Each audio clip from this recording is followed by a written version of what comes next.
I'm in the middle? Yeah.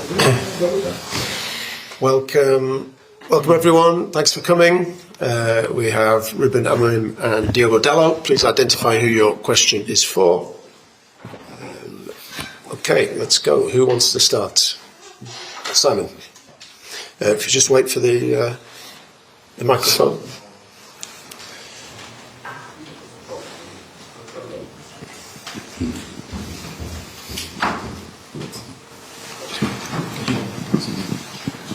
Hello. Hi, Ruben. Kobbie's in the travelling squad. How good is it to have him back with the group? And can he start tomorrow? Is he fit enough for that? Or is it a player that you're going to have to be careful with? No, in this moment we have to be careful with Kobbie. He had some games out, so we have to be careful with his fitness. We are really happy to have more options, and the option like Kobbie Mainoo. With the quality that he has, he can play in different positions. He's already played as a 6, as an 8, as a 10. So we are really pleased to have Kobbie Mainoo, but we have to be careful, and we need Kobbie Mainoo fit and fresh. Things are obviously improving on the injury front, but Matthijs is out, Toby's out. Can you provide an update on their situations? Yeah, Mate has a problem in his foot. We are trying to assess. We still don't have the data that he can return. Toby has a small issue in his leg, so we hope to have him in a few weeks.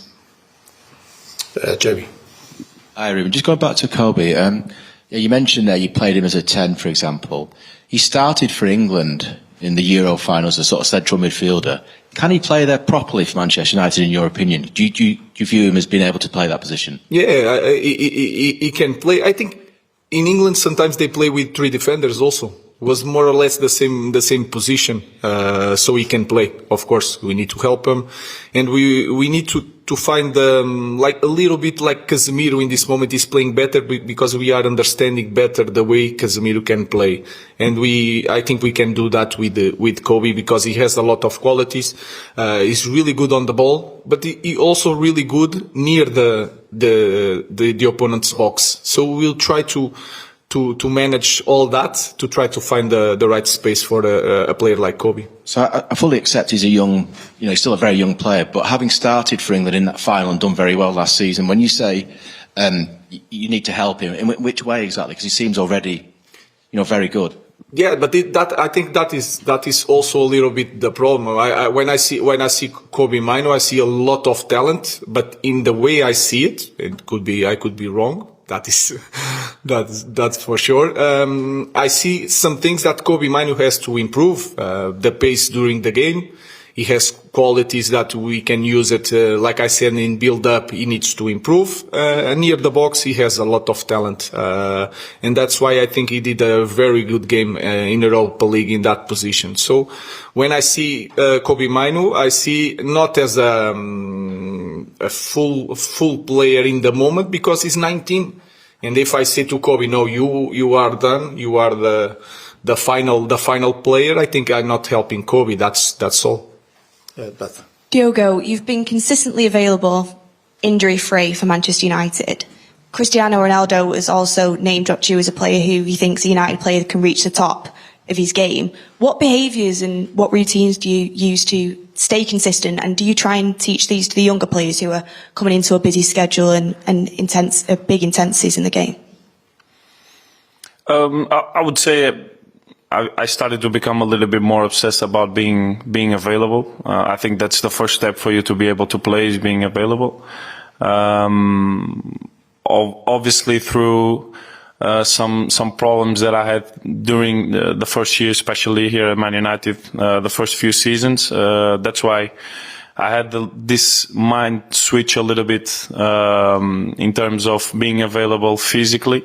And then obviously I become a little bit more obsessed. Having Cristiano as a teammate helped me to understand a little bit more and try to know my body a little bit more and try to do the things a little bit more consistently. And then, obviously with game time, with having more confidence in your game and playing more games, I think that becomes like a snowball.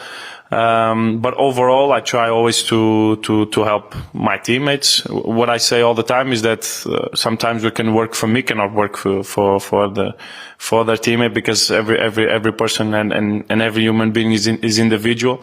But overall, I try always to do whatever I can for me to be able physically, and then it's up to the manager to decide if I play or not. And then, Ruben, to you, Altay Bayindir is back available for selection. He had started Europa League game under you, done very well. Would you expect him to come back in to play in the Europa League games? We'll see. Tomorrow he's going to play Onana. And Altay is returning now, so we have three top goalkeepers that are ready to play. And just on the Onana starting, as you've just revealed, obviously we've seen the comments between Matic and Andre Onana. How do you think that will affect the game tomorrow? Do you think it adds anything to it? I think tomorrow will not matter. I think if you see the full quote of Andre Onana is quite different. The first sentence is Lyon is a very, very good team. So I think sometimes the players don't listen, or the coaches don't listen the full quote, and sometimes it's just a misunderstanding. And I know Matthijs also is a great guy. So tomorrow is going to be a normal game. Carl. Mr. Amorim, after you defeated Real Sociedad, you made mention of the physicality that was necessary to do that. And you also said that Lyon would be a very different physical prospect. Could you elaborate a little bit more? How do you go into this mindset knowing you need to attack this team in a different way than you did in the previous round?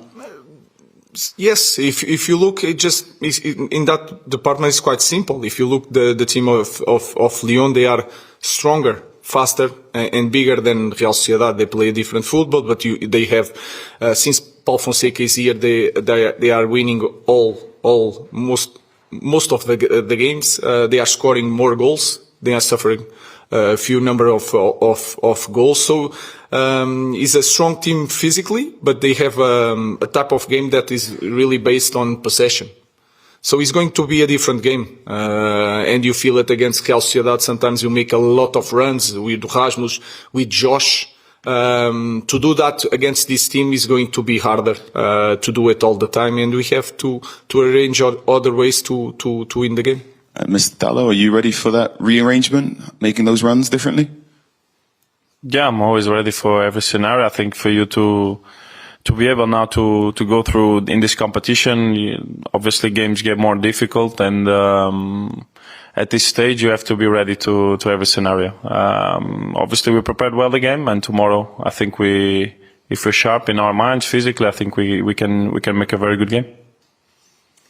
Ruben, Nemanja had some very nice quotes about you, what you were like as a teammate, and how he thinks some of your strengths then have helped you in coaching. He said you were the most optimistic guy in the dressing room, regardless of what the situation was. Have you carried that trait into coaching?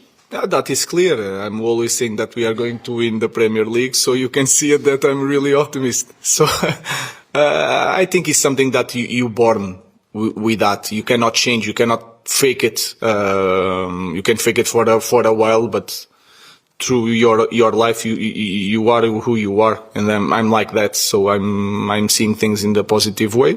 Sometimes I get a little bit frustrated, but it's a characteristic that, like any other. And then with Onana and Matic, you know them both really well. Onana on Sunday, it didn't seem like he was coming from a place of disrespect. He was being optimistic. He was being quite positive because this is a huge game for United, and he was just on the front foot about it. And Nemanja's obviously read it the wrong way and reacted very harshly. How will Andre be feeling hearing comments like that? It's really hard. It's really hard to deal with that, and that is for sure. And again, if you look to all the quotes, you cannot see disrespect there. just respect, but trying to give confidence and to show confidence in his team, especially in this year. So everybody can talk bad things about Manchester United. Sometimes our group, as a player, as a coach, as a staff, has to show some confidence in our team. So I think that's all. And again, I know really well Nemanja Matic and how good guy he is. So he hears some things by half, not the whole story. So that for me is clear in this situation. Hello, sir. I'm Noah from Ziggo Sport Netherlands. Question to the coach. Could you tell us a bit about the importance of this league for your squad, as it also might be the only possibility for United to gain European football next season? It's really important in all aspects. The first one is to win a title, especially an European title. In this season, in this context, winning something like that is massive for us, for our confidence. And then to the future, to the next season. To play Champions League in our club is completely different. The environment, the way we are going to face the summer, the budget for the summer, everything is connected with this competition. And we know that pressure, but again, it's not the biggest problem in Manchester United. And we have another strength to get this in the right way without Champions League next year. But of course, if we are here, we will try to win. And I also wanted to ask you about the development of Joshua Zirkzee. How are you looking at that, and how is he doing? I think he's improving in all aspects. I think he needs to be more selfish, and that is a thing that when you play as a striker, he's not the typical striker, but he has to be more selfish. He's more aggressive now. He works better now. He's defending better now. He's connecting quite well. He played as a striker in some games, especially against Arsenal. He did really well. And then in some games against Real Sociedad, he played more as a 10.